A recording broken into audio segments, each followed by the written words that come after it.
Davos టూర్లో రాష్ట్రానికి దాదాపుగా 40,000 కోట్ల పెట్టుబడులు తెచ్చామని కాంగ్రెస్ ప్రభుత్వం ఘనంగా ప్రకటించుకుంటుంది. అయితే ఇది కాంగ్రెస్ ప్రభుత్వ ఘనత కాదని గతంలో బీఆర్ఎస్ ప్రభుత్వ హయాంలో కేటీఆర్ గారు అక్కడికి వెళ్ళినప్పుడు జరిగిన ఒప్పందాలనే మళ్ళీ చేసుకుంటారంటూ బీఆర్ఎస్ పార్టీ ఆరోపిస్తుంది. అక్కడే ఎవరు ఒరిజినల్లో ఎవరు డూప్లికేటో తెలంగాణ ప్రజలకి దేశ ప్రజలకు కూడా తెలిసిపోయిందనేది బీఆర్ఎస్ చెబుతుంది. కృష్ణ గారు, ఎందుకు గతంలో చేసిన గత ప్రభుత్వం కేటీఆర్ గారు ఉన్నప్పుడు చేసిన ఒప్పందాలనే మళ్ళీ చేసుకుంటుంది, అక్కడ డూప్లికేట్ ఎవరు ఒరిజినల్ ఎవరు అనేది తేలిపోయిందని బీఆర్ఎస్ పార్టీ ఎందుకు చెప్తోంది? ఇప్పుడు పెట్టుబడులు ఖచ్చితంగా తీసుకొని రావాలి, ప్రపంచ సమ్మిట్లకు పోవాలి, ప్రభుత్వంలో ఉన్నారు, ముఖ్యమంత్రి గారు వెళ్ళిండ్రు, సంతోషం. కానీ అక్కడికి పోయి మాది కాంగ్రెస్ పార్టీ, నేను కాంగ్రెస్ పార్టీ నాయకుడిని అని మాట్లాడితే అది కరెక్ట్ కాదు. తెలంగాణ ముఖ్యమంత్రిగా కదా మీరు పోయింది. అక్కడికి పోయి కేటీఆర్ గారిని విమర్శించడమా కరెక్ట్? ఒకటి ఏంటంటే ప్రపంచ నాయకులు, జాతీయ మీడియా కేటీఆర్ గారి పేరు మర్చిపోదు, గుర్తు చేస్తారు. ఈయనకు ఒళ్ళుమంట. కేటీఆర్ గారి గురించి అడిగేసరికి కేటీఆర్ గారు వస్తుండే ప్రతి సంవత్సరం పెట్టుబడులు తీసుకొని వస్తా అనగానే ఊగిపోయి రాజకీయం మాట్లాడిండు. అది మంచి పద్ధతి కాదు రేవంత్ రెడ్డి గారు. కేటీఆర్ గారు తన మార్క్ తను చూపెట్టిండు కాబట్టి ఆయన పేరు వినబడుతుంది, మీరు దాన్ని యాక్సెప్ట్ చేయాలి. కానీ అక్కడ పోయి మీరు రాజకీయం మాట్లాడారు. పోనీ ఏమైనా తీసుకొని వచ్చిరా అంటే ఇది చూడండి, 9,000 కోట్లు అని అలా ప్రకటన చేసుకున్నారు. ఆ 9,000 కోట్ల ఒప్పందం ఏదైతే జరిగిందో ఇగోండి, జేఎస్డబ్ల్యూ సంస్థనే ట్వీట్ చేసింది. ఇది 2022 ఏప్రిల్న 2022లో సేమ్ జేఎస్డబ్ల్యూ వాళ్ళు 1500 మెగావాటు హైడ్రో స్టోరేజ్ పంప్ కోసం అక్కడ తీసుకున్న చాలా క్లియర్గా కనబడుతున్నది. ఇవ్వండి, ఎంఓయూ చేశారు. ఇవ్వండి, ఇంకొకటి గోద్రేజ్ సంస్థ డేట్ ఉన్నది, 22 ఏప్రిల్ 2022. ఇంకొకటేమో 16 జనవరి 23 గోద్రేజ్ సంస్థ. ఇగోండి, మీకు కేటీఆర్ గారు కనబడుతున్నారు, గోద్రేజ్ చెందిన దాని ఎండీ కనబడుతున్నారు. అది కూడా ఒప్పందం 250 కోట్లతోని అప్పుడు ప్రకటించడం జరిగింది. సో ఇవాళ మేము అనేది ఏంటంటే, అసలు జరిగిన ఆల్రెడీ ఎంఓయూ ఒప్పందం దాన్ని మళ్ళీ మీరు ప్రకటించడము ఇది విచిత్రంగా కామెడీ ఉన్నది. ఇది పక్కన పెడితే ఇంకా రెండు ఏం తీసుకొని వచ్చారు, 12,400 కోట్ల అదానిది. మీరు రాహుల్ గాంధీ గారే అవినీతి పరుడు అదాని, దేశవ్యాప్తంగా అవినీతికి చిహ్నం రాహుల్ గాంధీ గారు ప్రచారం చేశారు, సింబల్ ఆఫ్ కరప్షన్ అని చెప్పారు. మరి ఇవాళ సింబల్ ఆఫ్ కరప్షన్ అని చెప్పిన అదాని సొమ్మునే, అవినీతి సొమ్మును మీరు ఇక్కడ తీసుకొని వచ్చిరా అంటే రేపు విజయ్ మాల్యా సొమ్ము, దావుద్ ఇబ్రాహిం కూడా వ్యాపారం చేసుకుంటే ఆయనను కూడా రానిచ్చేటట్టున్నారు రేవంత్ రెడ్డి గారు, కాంగ్రెస్ వాళ్ళు. ఇంకా ఇటు 12,000 అది చూసినాం, 9,000 జేఎస్డబ్ల్యూ వాళ్ళది చూసినాం, గతంలో ఆల్రెడీ అనౌన్స్ అయింది. 8,000 కోట్ల గోధీ ఇండియా అంట. ఇది పెద్ద ఫ్రాడ్ అండి. 2020లో గోధీ ఇండియా అనే సంస్థ ఆరంభమైంది. మహేష్ గోధీ గారని పశ్చిమ గోదావరికి చెందిన ఒక వ్యక్తి 2 సంవత్సరాల క్రితం మహేశ్వరం శంషాబాద్లో ఈ కంపెనీని మొదలుపెట్టారు. దాంట్లో ఇంకొక డైరెక్టర్ కావలి సిద్ధలింగప్ప శోభారాణి గారు, హోస్పేటు బెల్లారి నుంచి, కర్ణాటక నుంచి. వీళ్ళిద్దరు దీనికి డైరెక్టర్లు. అయితే వీరి కంపెనీకి మొత్తం కంపెనీ షేర్ వాల్యూయే 50 కోట్ల కంటే మించి లేదు, 50 కోట్ల కంటే మించి లేదు. ఇవ్వండి, ఈ కంపెనీ 5,50,00,000 రూపాయలు బ్లూ అస్త్వా క్యాపిటల్ అని ముంబై నుంచి లోన్ తీసుకున్నారు, అప్పు 5,50,00,000 రూపాయలు. ₹1,00,00,000 ఏమో ఐసిఐసిఐ బ్యాంక్ నుంచి గత సంవత్సరం అప్పు తీసుకున్నారు, ₹1,00,00,000. ఇక అన్నిటికంటే పెద్ద విచిత్రం తెలంగాణ ప్రజలందరూ గమనించాలి, ప్రతి ఏటా కేంద్ర ప్రభుత్వానికి ఈ దేశంలో ఉన్న ప్రతి పౌరుడు ట్యాక్సులు కడతారు కదా. కంపెనీలు ఏం చేయాలి, వాళ్ళ అకౌంట్ స్టేట్మెంట్స్ ఇవ్వాలి, financial statements, profit and loss. ఈ సంస్థ ఏటా లాభ నష్టాలు 27,73,427 రూపాయలు మాత్రమే, 27,73,000. ఈ కంపెనీ అంట 8,000 కోట్ల పెట్టుబడి పెడుతుందంట. 27 లక్షల ప్రాఫిట్ లాస్ చేస్తున్న కంపెనీ 8,000 కోట్ల పెట్టుబడి పెడుతుందంట. వాళ్ళు అక్కడ పోయి ప్రకటన చేస్తారంట, తెలంగాణ ప్రజలు నమ్మాలనంట. ఎవరిని మోసం చేస్తున్నారండి దావోస్ పేరు మీద? ఒక అదానిని తీసుకొని వస్తారు, ఒక దొంగ అని రాహుల్ గాంధీ గారే చెప్తారు. ఇట్లాంటి ఫ్రాడ్ కంపెనీలను తీసుకొని వచ్చి తెలంగాణ ప్రజలను మోసం చేస్తారు. అంటే కేవలం పోటీ కోసం, కేటీఆర్ గారు గొప్ప కంపెనీలను తీసుకొని వచ్చారు, ఎట్లా దానికంటే మించి మేము డబ్బులు తెచ్చినాం ఇన్ని తెచ్చినాం అని చూపెట్టుకోనీకే ఈ దొంగ ఫ్రాడ్ ప్రకటనలు చేశారు. రైట్ ప్రకాష్ గారు, కాంగ్రెస్ యావత్ తెలంగాణను మోసం చేసింది దావోస్ టూర్లో అంటూ బీఆర్ఎస్ చెప్తుంది. సో దానికి ప్రూఫ్స్ కూడా చూపిస్తున్నారు కృషాంక్ గారు.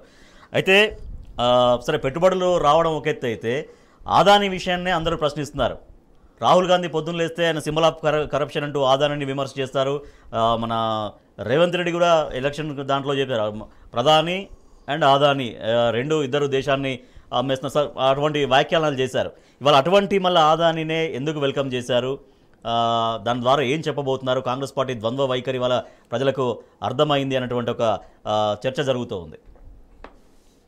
ఎన్నికల సమయంలో ఒక ప్రచారం జరిగింది, ఇది బీఆర్ఎస్ నాయకులు కూడా మాట్లాడారు, కాంగ్రెస్ అండ్ బీజేపీ రెండు కొల్లుడైనాయని. అప్పుడు జనం నమ్మలేదు, బట్ ఇప్పుడు జనానికి ఆధారాలు కనబడతా ఉన్నాయి. ఈ రేవంత్ రెడ్డి గారు మరి ప్రధానమంత్రి మోడీ గారితో 1-on-1 చర్చలు జరిపి వచ్చారు. వచ్చిన తర్వాతనే ఈ దావోస్ లో మనకు అదానీ అండ్ రేవంత్ రెడ్డి మధ్య ఒప్పందాలు కుదరడం. వాస్తవంగా అదానీని కేసీఆర్ ఉన్నంత వరకు వాస్తవంగా బీజేపీ సింగరేణి మైన్స్ అన్నిటి కూడా అదానికి దారదత్తం చేయాలని ప్రయత్నం చేసింది. ఆ సమయంలో ఎన్నిసార్లు అపాయింట్మెంట్ అడిగినా కూడా అదానికి ముఖ్యమంత్రి గారు ఆనాడు కేసీఆర్ గారు ఇవ్వలేదు. ఆయన ఎన్నోసార్లు అపాయింట్మెంట్ అడిగి కూడా ఇవ్వకపోతే నొచ్చుకున్న సందర్భాలు ఉన్నాయి. బట్ పైనుంచి ఒత్తిడి వచ్చినా కూడా కేసీఆర్ గారు తల వంచలేదు. ఎందుకంటే ఆయన తెలంగాణ ప్రయోజనాలే ముఖ్యం తప్ప మోడీ గారి దగ్గర మార్కులు కొట్టేయడానికో లేకుంటే ఆ రకంగా మ్యానిపులేట్ చేయడానికో లేకుంటే అదాని ముడుపుల మీదనో ఎన్నడూ కూడా దృష్టి పెట్టలేదు. కానీ రేవంత్ రెడ్డి మొదటి మీటింగ్ తోనే సరెండర్ అయిపోయాడు. మరి ఈ రకంగా ఉంటే తెలంగాణ ప్రయోజనాలు ఎట్లా కాపాడగలుగుతాడు? ఆయన అనెథికల్ బిజినెస్ ప్రాక్టీసెస్ కి ఈ దేశం తల వంచుకునేలాగా ప్రపంచవ్యాప్తంగా నెగటివ్ ఇమేజ్ క్రియేట్ చేసుకున్నది అదాని. ఇప్పటికి కూడా కోలుకోలేని విధంగా ఆయన షేర్స్ అన్ని కూడా దెబ్బతిని ఉన్నాయి. ఈ మధ్య మనం చూసాం, గత సంవత్సరం అంతా కూడా రోజుల కొద్దీ అదాని మీద ఇంటర్నేషనల్ మీడియా దుమ్మెత్తి పోసింది. ఈ మ్యానిపులేట్ చేసి షేర్ల వాల్యూ పెంచుకున్నాడు, తర్వాత ఎల్ఐసిని ఇట్లాంటి సంస్థలు అన్నింటినీ కూడా నిర్వీర్యం చేశాడు అని. ఇంత జరిగిన తర్వాత కేసీఆర్ గారు అనుసరించిన విధానాన్ని కంటిన్యూ చేయకుండా ఇవాళ అదాని గారికి గ్రీన్ సిగ్నల్ ఇవ్వడము అని అంటే రేపు సింగరేణి కోల్ మైన్స్ కూడా ఆయన చేతికి అప్పచెప్పే ప్రమాదం ఉంది. ఇన్వెస్టర్ చాలా మంది ఉంటారు రావడానికి, మనం ప్రయత్నం చేస్తూ ఉండాలి. కానీ అనెథికల్ గా ఉన్న వాళ్ళను, ఇందాక కృషాంక్ అన్నట్టుగా నేరపూరిత స్వభావం ఉన్న వాళ్ళను, ఇప్పటికే ఆ రకంగా బదనామం మూట కట్టుకున్న వాళ్ళను ఈ రాష్ట్రాన్ని తీసుకురావడం అనేది కరెక్ట్ కాదు. ఒక ఎంఓయూ రాసుకున్నంత మాత్రాన పోయేదేం లేదు. అదానికి సంబంధించిన ఇన్వెస్ట్మెంట్స్ మనకు అక్కర్లేదు. ఇప్పటికే దాదాపుగా 3.5 లక్షల కోట్ల ఇన్వెస్ట్మెంట్స్ గత బీఆర్ఎస్ ప్రభుత్వ హయాంలో వచ్చాయి. 25,000 ఇండస్ట్రీస్ వచ్చాయి. అందులో 20,000కు పైన ప్రొడక్షన్ మొదలుపెట్టినవి ఉన్నాయి. అందులో అన్ని రకాల సర్వీస్ సెక్టార్లో కావచ్చు, మ్యానుఫ్యాక్చరింగ్ సెక్టార్లో కావచ్చు, ఇంటర్నేషనల్ ఫేమస్ బ్రాండ్స్ అన్ని కూడా మన తెలంగాణకు వచ్చాయి. వాటిని కంటిన్యూ చేస్తూ మంచి కంపెనీలను ఇన్వైట్ చేసినట్టయితే తప్పకుండా మనం అభినందించే అవకాశం. ఆదాని పెట్టుబడులు అదొక అంశం అయితే జరిగిన ఒప్పందాలనే మళ్ళీ అప్పుడు కేటీఆర్ గారి ఆధ్వర్యంలో జరిగిన ఒప్పందాలనే మళ్ళీ రీఎంఓయూ చేసుకుంటున్నారు అనేది ఒకటి. అంటే ఇక తను ఏదో ఒకటి సాధించామని చెప్పాలి కాబట్టి మళ్ళీ వాళ్ళు ఎట్లాగో ప్రతి ఇయర్ ఎకనామిక్ సమ్మిట్ కి అన్ని కంపెనీస్ వస్తుంటాయి. అయితే చేసుకున్న ఒప్పందాలనే మళ్ళీ సంతకాలు పెట్టుకొని కొత్తగా రాసుకోవడం వల్ల ఉపయోగం లేదు. మళ్ళీ వాళ్ళు అదనంగా దానికి ఇన్వెస్ట్మెంట్ కి ఇంకా ఎక్స్ట్రా ఇన్వెస్ట్మెంట్ జోడించినట్టయితే ఎంఓయూ చేసుకోవచ్చు. కానీ సేమ్ అమౌంట్ కి మళ్ళీ రెండోసారి ఒప్పందం చేసుకోవడం అనేది అది మభ్య పెట్టడానికే ప్రజలు అర్థం చేసుకోవాల్సిన అవసరం ఉన్నది. రైట్ కృషాంక్ గారు, కంక్లూడింగ్ చెప్పండి. అంటే ఒకటండి, చాలా క్లియర్గా ఈ కాంగ్రెస్ వాళ్ళు ఏం చేస్తున్నారు అంటే, ఇప్పుడు మనము ఇది ప్రశ్నిస్తుంటే రాహుల్ గాంధీ గారు అవినీతికి సింబల్ అదాని అని అన్నాడు కదా అని అంటే, కేసీఆర్ గారిని సెక్రటేరియట్లో వచ్చి అదాని కలిసిన ఫోటోలు ఒకటి చూపెడుతున్నారు. ఎవ్వరు వచ్చినా కూడా కలుస్తారు, కరెక్టే. కానీ ఏదన్నా ఒప్పందం చేసినామా, ఏదన్నా శాల్వా కప్పినామా, వంగి ఏమైనా గిఫ్ట్లు ఇచ్చినామా, అదేం చేయలేదు కదా. వారు అన్నట్టే, ప్రకాష్ గారు చెప్పినట్టే, ఇగోండి ఈ స్టేట్మెంట్ నవీనా గారు అని ఒక జర్నలిస్ట్ 2017లోనే రాసిర్రు. KCR rejects Adani's offer, KCR rejects Adani's offer and 2017 October 7న ఇక్కడికి వచ్చి మీ పవర్ ప్రాజెక్ట్స్ కావాలి మాకు, మీ సింగరేణి కావాలి మాకు అని చెప్తే హుటాహుటిన అందరూ విద్యుత్ శాఖ పెద్దలను అందరినీ పిలిపించి కొత్త పవర్ పాలసీని తీసుకొని వచ్చి nothing doing, no privatisation, nothing అని అదానికి ఎగ్జిట్ గేట్ తెలంగాణలో ఎంట్రీ లేదని చూపెట్టిన వ్యక్తి మన గౌరవ ముఖ్యమంత్రి, మాజీ ముఖ్యమంత్రి కేసీఆర్ గారు. సో ఇవాళ అట్లాంటి అదానీని ఎవరు తీసుకొని వచ్చిర్రు? బీజేపీ వాళ్ళు కాదు, కాంగ్రెస్ వాళ్ళు తీసుకొని వచ్చారు. సో ఖచ్చితంగా టీమ్ బి ఎవరో అదానికి అర్థమైపోతున్నారు కదా. భారతీయ జనతా పార్టీ లాగా టీమ్ బి ఇంకొక వైపు ఇటు రేవంత్ రెడ్డి, రాహుల్ గాంధీ వీళ్ళు కూడా ఉన్నారు అని చాలా స్పష్టంగా అర్థమైపోయింది. రైట్. గతంలో జరిగినటువంటి ఒప్పందాలనే మళ్ళీ చేసుకుంటూ వాళ్ళ తెలంగాణ ప్రజల్ని మోసం చేస్తుంది కాంగ్రెస్ ప్రభుత్వం అంటూ బీఆర్ఎస్ పార్టీ ఆరోపిస్తుంది. రైట్. ప్రకాష్ గారు, చివరిగా మీరు ఇంకా ఒక 2 minutes మాట్లాడవచ్చు.